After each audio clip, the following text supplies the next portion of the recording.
बिस्मिल्लाहिर्रहमानिर्रहीम। अस्सलाम वालेकुम फ्रेंड्स, कैसे हैं आप? आई होप सब ठीक ठाक होंगे। मैं भी ठीक हूँ। आज हम बनाने वाले हैं मज़ेदार मलाई बोटी की रेसिपी। ये देखें, बहुत ही शानदार बन के रेडी होती है। तो चलें बनाना स्टार्ट करते हैं। सबसे पहले ये मैंने 1 kg चिकन लिया है। बोनलेस चिकन इस तरह क्यूब्स में कट कर लिया है। अब हम इसको मैरिनेट करने के लिए इसमें ऐड करेंगे स्पाइसेस। 1 टीस्पून तखली मिर्च ऐड की है, 1 टीस्पून नमक ऐड किया है, हाफ़ टी स्पून ज़ीरे का पाउडर ऐड किया है, हाफ़ टी स्पून गरम मसाला ऐड किया है, 1 टीस्पून भर के कचरी पाउडर ऐड किया है। इससे बहुत अच्छा चिकन गल जाता है। 1 टेबलस्पून लहसुन का पेस्ट है और 1 टीस्पून अदरक का पेस्ट ऐड किया है। 4 से 5 ग्रीन चिलीज़ इस तरह उसका पेस्ट बना के वो ऐड कर दिया है और 4 अदद लेमन का जूस ऐड कर देंगे और 1 कप दही है। दही अच्छी तरह फेंट के फिर ऐड किया है। अब इन सब को बहुत अच्छी तरह मैरिनेट करना है, मिक्स करना है। ये देखिए बहुत अच्छी तरह मिक्सअप हो चुका है। अब हम इसको कवर करके आधे घंटे के लिए छोड़ देंगे।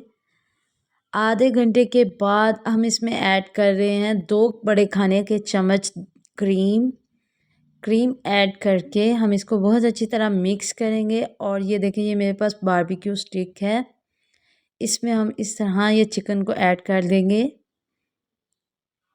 ये देखें इस तरह।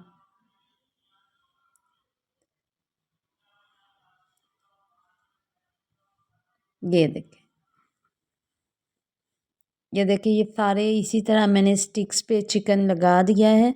अब हम इसको इस तरह एक पैन में थोड़ा सा ऑयल ऐड करके इस तरह सेट कर लेंगे और तकरीबन 8 से 9 मिनट में ये अच्छी तरह कुक होके रेडी हो जाएंगे, बहुत अच्छी तरह। ये देखिए अब हम इसको आराम आराम से कुक होने देंगे और बीच बीच में इसकी साइड उलटते रहेंगे इस तरह। ये देखें, फ्लेम हम मीडियम ही रहने देंगे, फ्लेम हाई नहीं करेंगे, मीडियम फ्लेम पे ही कुक करेंगे। अब आप देख रहे हैं हमारे चिकन पे माशाल्लाह बहुत प्यारा कलर आना शुरू हो चुका है और ये बहुत अच्छी तरह गल भी चुका है।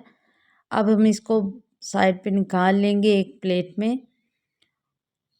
ये देखिए इस तरह हमारी मलाई बोटी बहुत अच्छी बन के रेडी हो चुकी है। आई होप हमारी आज की वीडियो आपको बहुत अच्छी लगी होगी।